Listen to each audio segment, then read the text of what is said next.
Hello students, स्वागत है आप सभी का वोल्कन वाईएएस के इस प्लेटफॉर्म पे। स्टूडेंट्स, अगर हम बात करें इस लेक्चर की तो ये लेक्चर हमारा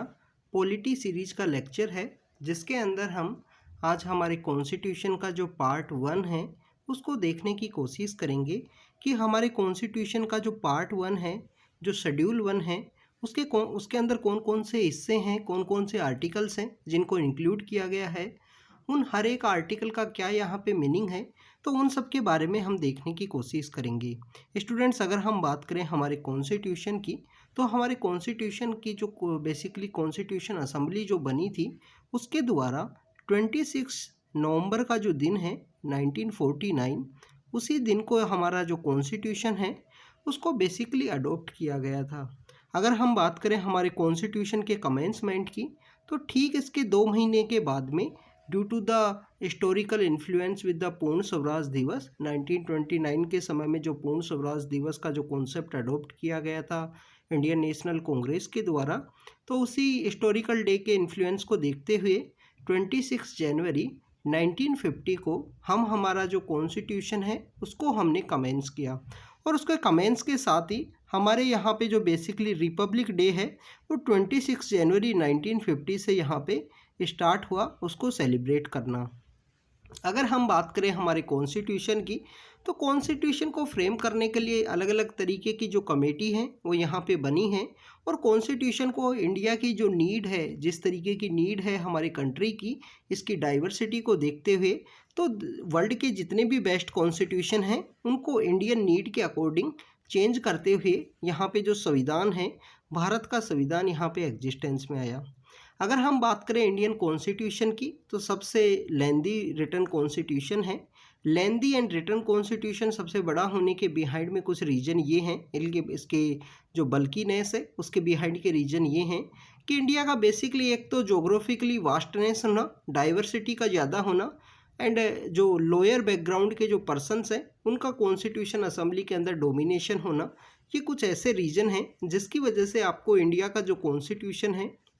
लार्जेस्ट रिटन बल्कि कॉन्स्टिट्यूशन के रूप में देखने के लिए मिलता है। अगर हम बात करें स्टूडेंट्स इंडिया के कॉन्स्टिट्यूशन को, तो इंडिया के कॉन्स्टिट्यूशन को जो 21 पार्ट्स हैं उसके अंदर डिवाइड किया गया था। डिवाइड करते हुए वहाँ पे जो शेड्यूल 1 है, जो पहला शेड्यूल है, टोटल उस समय 8 शेड्यूल हुआ करते थे। अगर हम प्रेजेंट समय की बात करें तो टोटल 12 शेड्यूल हैं जिसके अंदर हमारा कॉन्स्टिट्यूशन है उसको डिवाइड किया गया है। तो स्टूडेंट्स, जो पहला शेड्यूल है उस फर्स्ट शेड्यूल के अंदर आर्टिकल 1 to 4 को यहाँ पे इंक्लूड किया गया है। और इस फर्स्ट शेड्यूल के अंदर जो आर्टिकल 1 से लेकर 4 तक जो आर्टिकल हैं वो यहाँ पे बताते हैं कि स्टेट्स का नाम क्या होगा, उसको ये डिफ़ाइन करते हैं कि हमारा जो कंट्री है उसका पहले नाम क्या है, उसको ये डिसाइड करता है। उसके बाद में ये डिसाइड करता है कि यहाँ पे जो जोग्राफिकल जो टेरिटरी के अंदर इस कंट्री को डिवाइड कर रखा है रूलिंग के लिए, जो फेडरल स्ट्रक्चर यहाँ पे इस्टेब्लिश है, तो उन स्टेट्स का क्या क्या नाम है ये यहाँ पे डिफ़ाइन करता है। यूनियन टेरिटरीज का क्या नाम है वो ये डिफ़ाइन करता है। एंड टेरिटोरियल जुरिडिक्शन क्या होगा स्टेट का, ये भी यहाँ पे इंक्लूड किया गया है पहले शेड्यूल के अंदर। अगर हम बात करें पहले शेड्यूल को आर्टिकल वाइज अगर हम समझने की कोशिश करें, तो स्टूडेंट्स हमारा जो आर्टिकल 1 है वो हमारे कंट्री का जो नाम है उसको यहाँ पे डिसाइड करता है, उसको ये बताता है India that is Bharat shall be the union of state, कि इंडिया जो कि भारत एक देश है, भारतवर्ष है, वो बेसिकली यहाँ पे उसको यूनियन ऑफ स्टेट के रूप में देखा गया है। तो यहाँ पे आपको आर्टिकल 1 से क्या क्या समझ में आता है। एक तो आप देखिए कि हमारा जो कंट्री का जो नेम है एक इंडिया है, और जो हमारा एंशेंट नेम है भारत नेम है, क्योंकि जो राजा भरत हुआ करते थे, भरत की हम संतानें हमको बोला जाता है, भारत देश के जो लोग हैं। इसके अलावा जो इंडिया नेम है वो यहाँ पे इंडिका नाम की जो बुक है, जो मौर्यन एम्पायर के समय में जो इंडिका नाम की जो बुक है उस समय से ये इन्फ्लुएंस है। तो ये एक मॉडर्न नेम है जिसको यहाँ पे अडॉप्ट किया गया है। India that is Bharat shall be the union of states, कि जो स्टेट्स है उनका ये यूनियन है। तो यहाँ पे जो फेडरल स्ट्रक्चर है उसको भी शो करता है हमारा आर्टिकल 1। तो स्टूडेंट्स अगर हम बात करें आर्टिकल 1 की, तो आर्टिकल 1 बताता है एक तो हमारे कंट्री का नाम क्या है। इंडिया है जो कि मॉडर्न नेम है, और भारत जो कि हमारा एंशियंट नेम है। इंडस वैली सिविलाइजेशन के समय से भारत जो हमारा नाम है वो यहाँ पे बताया जाता है। अगर हम बात करें कि जो इस जो नेम के बिहाइंड में, अडोप्शन के बिहाइंड में काफ़ी ज़्यादा जो डिबेट्स हैं वो कॉन्स्टिट्यूशन असेंबली के अंदर देखने के लिए मिलती हैं। काफ़ी सारे हमारे जो कॉन्स्टिट्यूशन के जो फ्रेमर्स जो हुआ करते थे कॉन्स्टिट्यूशन असेंबली में, उनके द्वारा उस समय में रिक्वेस्ट किया गया कि भारत का जो नाम है वो नहीं रखना चाहिए, हमें यहाँ पे हिंदुस्तान जो नाम है वो रखने की ज़रूरत है, क्योंकि हमारा जो कंट्री है उसका एंशियंट नेम हिंदुस्तान कहा जाता है। और अगर हम बात करें भारत के बिहाइंड में, तो भारत जो नाम है वो फिर हमारे जो कॉन्स्टिट्यूशन की जो डिबेट्स हैं उसके अंदर देखने के लिए मिलता है कि हमारे जो ड्राफ्टिंग कमेटी के जो हेड हैं डॉक्टर BR अम्बेडकर, उनके द्वारा अडॉप्ट किया गया कि ये एक एंशियंट नेम और जो हमारा मॉडर्न नेम है इंडिया, दोनों को यहाँ पे अडॉप्ट किया जाएगा कि India that is Bharat shall be a union of state. अब आप देखिए कि यहाँ पे यूनियन ऑफ स्टेट बेसिकली क्या शो करता है। ये शो करता है कि इंडिया का जो फेडरल कैरेक्टर है वो क्या है। इंडिया के फेडरल कैरेक्टर को बताता है कि यहाँ बेसिकली एक यूनियन बना है, ना कि यहाँ पे कोई एग्रीमेंट के थ्रू स्टेट्स साइन हुए हैं। एक यूनियन के थ्रू ये यहाँ पे जो स्टेट्स हैं वो एक दूसरे को ज्वाइन करते हुए एक यूनिट के रूप में एक कंट्री को यहाँ पे इस्टेब्लिश करते हैं। स्टूडेंट्स यहाँ पे जो हमारे जो टेरिटरी के अंदर जो नाम है उनके बारे में स्पेसिफाई करता है बेसिकली हमारा आर्टिकल 1। आर्टिकल 1 हमारे यहाँ पे स्टेट्स एंड यूनियन टेरिटरी हैं उसके नेम को बताता है। टेरिटरी ऑफ इंडिया के अंदर अगर बेसिकली हम बात करें स्टेट्स को, यूनियन टेरिटरी को, और फ्यूचर के अंदर अगर कोई टेरिटरी यहाँ पे अक्वायर की जाती है तो उसका जो नेम है उसको भी अगर ऐड किया जाएगा तो आर्टिकल 1 और आर्टिकल 4 के अंदर यहाँ पे चेंज किया जाएगा। स्टूडेंट्स अगर हम बात करें अभी जो रिसेंटली आर्टिकल 1 के अंदर जो अमेंड किया गया, जब से जम्मू एंड कश्मीर का बाइफर्केशन हुआ है और दादर एंड नागर हवेली और दमन एंड दीव को यहाँ पे ऐड करते हुए एक ही यूनियन टेरिटरी क्रिएट किया गया है, तो उस समय में लास्ट समय में जो आर्टिकल 1 है उसके अंदर अमेंड है वो किया गया था। अगर हम बात करें मेजर अमेंडमेंट की, तो मेजर अमेंडमेंट जो आर्टिकल 1 के अंदर आपको देखने के लिए मिलता है वो मेजर अमेंडमेंट ये है कि आर्टिकल 1 के समय आपको जो जिस समय में अडॉप्ट किया गया था हमारा कॉन्स्टिट्यूशन, उस समय में हमारे यहाँ पे स्टेट्स को डिवाइड किया जाता था category wise, A, B, C and D के बेसिस पे यहाँ पे स्टेट्स को डिवाइड किया जाता था। बट आपको देखने के लिए मिलता है 7th कॉन्स्टिट्यूशन अमेंडमेंट एक्ट, जो 7th कॉन्स्टिट्यूशन अमेंडमेंट एक्ट है 1956 का, जो स्टेट रीऑर्गेनाइजेशन से रिलेटेड है। तो उस 7th कॉन्स्टिट्यूशन अमेंडमेंट एक्ट के थ्रू आपको देखने के लिए मिलता है कि हमारे यहाँ पे स्टेट्स को रीऑर्गेनाइज किया गया, स्टेट्स को यहाँ पे क्रिएट किया गया, क्योंकि 7th कॉन्स्टिट्यूशन अमेंडमेंट एक्ट के समय हमारे यहाँ पे 14 स्टेट्स और 6 यूनियन टेरिटरी हुआ करती थी। अगर हम बात करें कि जो प्रेजेंट की जो जर्नी है वो काफ़ी डिफरेंट है, हमारे यहाँ पे जो स्टेट्स की जो संख्या है वो भी चेंज हुई है, जो यूनियन टेरिटरी की जो संख्या है वो भी यहाँ पे चेंज हुई है। तो ये आर्टिकल 1 के अंदर जो मेजर अमेंडमेंट है वो आपको देखने के लिए मिलता है 7th कॉन्स्टिट्यूशन अमेंडमेंट एक्ट के थ्रू। जो प्रेजेंट समय में जम्मू एंड कश्मीर का जो बाइफर्केशन किया गया, तो वो आपको यूनियन टेरिटरी के नेम के अंदर वहाँ पे नाम ऐड करना ज़रूरी है कि जो टेरिटरी हैं स्टेट की उनका नाम के अंदर यहाँ पे ऐड करना ज़रूरी है। तो यहाँ पे जब जम्मू एंड कश्मीर एंड लद्दाख को सेपरेट यूनियन टेरिटरी बनाया गया, तो एज ए यूनियन टेरिटरी के रूप में उनका जो नाम है वो यहाँ पे ऐड किया गया है। और दादर एंड नागर हवेली को और दमन एंड दीव को जब से मर्ज किया गया है एक ही यूनियन टेरिटरी के रूप में, तो वहाँ भी आपको जो लास्ट अमेंडमेंट है वो आर्टिकल 1 के अंदर देखने के लिए मिलता है।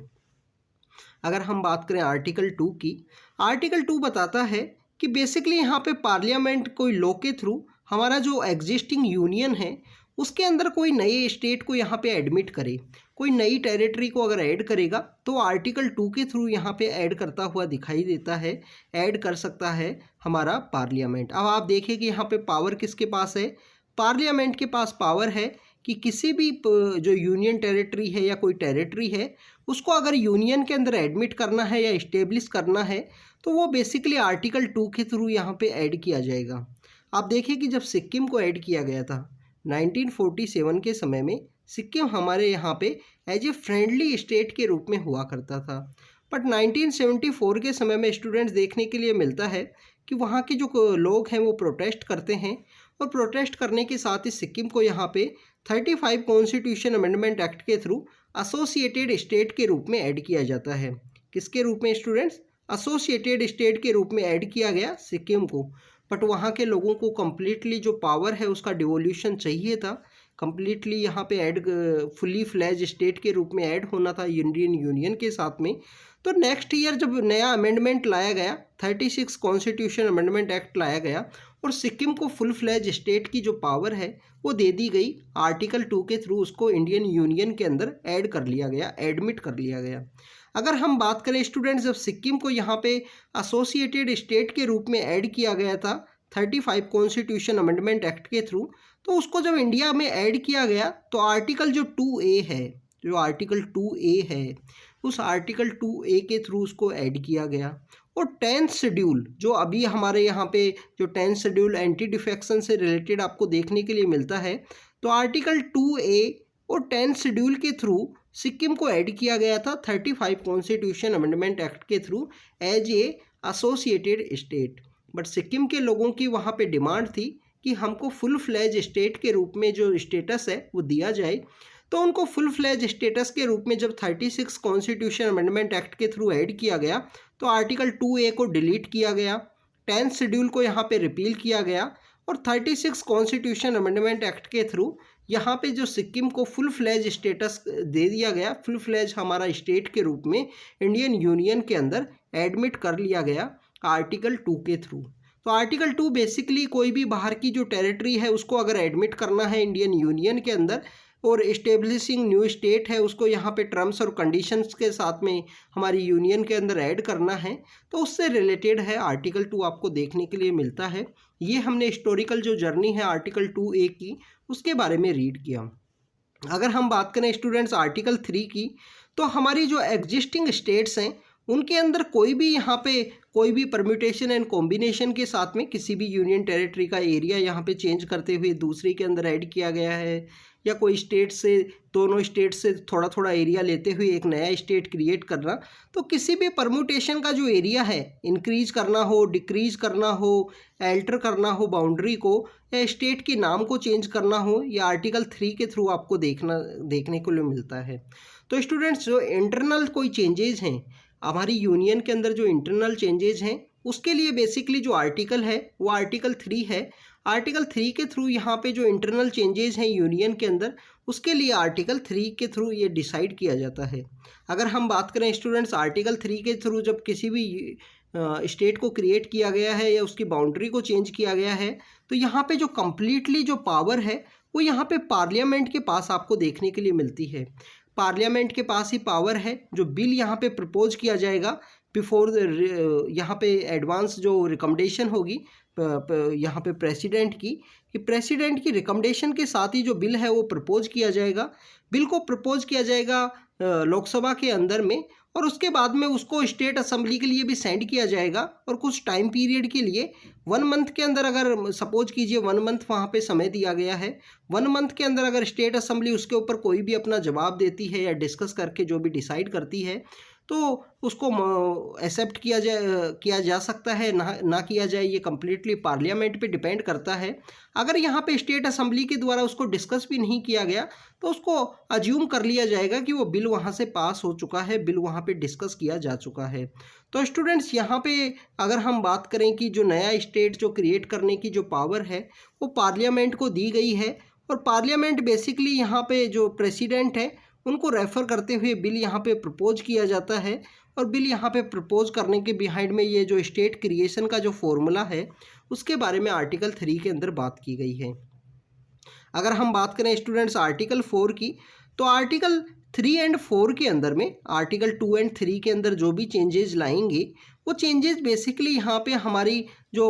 बेसिक स्ट्रक्चर है जो हमारा आर्टिकल 368 के थ्रू डिफाइन किया गया है, बेसिक स्ट्रक्चर ऑफ कॉन्स्टिट्यूशन, तो बेसिक स्ट्रक्चर ऑफ कॉन्स्टिट्यूशन को नहीं अमेंड करता है। कोई भी ऐसा कानून लाया गया, कोई भी ऐसा अमेंडमेंट लाया गया आर्टिकल 2 एंड 3 के अंदर में, तो वो हमारे तो 368 है उसको यहाँ पे चेंज नहीं करता है, उसको बेसिक स्ट्रक्चर के अंदर चेंज ना माना जाए। इसके अलावा स्टूडेंट्स यहाँ पे बात किया गया है कि आर्टिकल 4 के अंदर जो प्रोसीजर है वो बताया गया है कि प्रोसीजर बेसिकली क्या है, किस प्रोसेस के थ्रू यहाँ पे आर्टिकल 2 एंड 3 के अंदर अमेंड किया जा सकता है। अगर आर्टिकल 2 एंड 3 के अंदर अगर अमेंड होगा तो बेसिकली यहाँ पे बताया गया है कि आपको शेड्यूल 1 एंड शेड्यूल 4 जो allocation of seat to the Rajya Sabha, state को कितनी राज्यसभा के अंदर रिप्रेजेंटेशन होगा, तो उसके अंदर आपको चेंज करना होगा। ये आर्टिकल 4 बताता है, प्रोसीजर के बारे में यहाँ पे बात की गई है। तो स्टूडेंट्स, ये हमने आर्टिकल 1 से लेकर आर्टिकल 4 के बारे में डिस्कस किया। 1 यहाँ पे नेम के बारे में डिस्कस करता है, इंडियन के जो स्टेट्स हैं, इंडियन यूनियन के अंदर स्टेट हैं, उनके नाम क्या होंगे, यूनियन टेरिटरीज के नाम क्या होंगे, वो सब आपको आर्टिकल 1 के अंदर देखने के लिए मिलते हैं। आर्टिकल 2 के अंदर बेसिकली आपको admission of new union territory या इंटरनल कोई अमेंड करना है, कोई नई कंडीशन ऐड करनी है, तो उससे रिलेटेड है। आर्टिकल 3 इंटरनल, आपको यहाँ पे कोई भी चेंज लेके आना है स्टेट्स के बीच में, तो उसके प्रोसीजर के बारे में, उसका जो प्रोसेस है उसके बारे में बात की गई है। और आर्टिकल 4 के अंदर बताया गया है कि यहाँ पे कोई भी चेंज अगर आर्टिकल 2 एंड 3 के अंदर लाया गया तो वो हमारी बेसिक स्ट्रक्चर के अंदर कोई भी यहाँ पे उसको अमेंडमेंट ना माना जाए, बेसिक स्ट्रक्चर का जो चेंज है उसके रूप में उसको नहीं डेजिग्नेट किया जाए। तो बेसिक स्ट्रक्चर के बारे में आपको पता होगा कि 1973 के समय में केशवानंद भारती केस के द्वारा बताया गया था हमारे सुप्रीम कोर्ट के द्वारा कि जो बेसिक स्ट्रक्चर है उसको अमेंड नहीं किया जा सकता। बेसिक स्ट्रक्चर जो मूल ढांचा है संविधान का वो उसी तरीके से बना रहना चाहिए। तो यह स्टूडेंट्स, हमने आर्टिकल 1 to 4 शेड्यूल 1 के बारे में डिस्कस किया। नेक्स्ट लेक्चर में हम शेड्यूल 2 के बारे में बात करेंगे। तो जब तक आप बने रहिए हमारे साथ, इसी तरीके से हम पॉलिटी को कंप्लीट यहाँ पे रीड करेंगे। तो thank you students, thank you very much.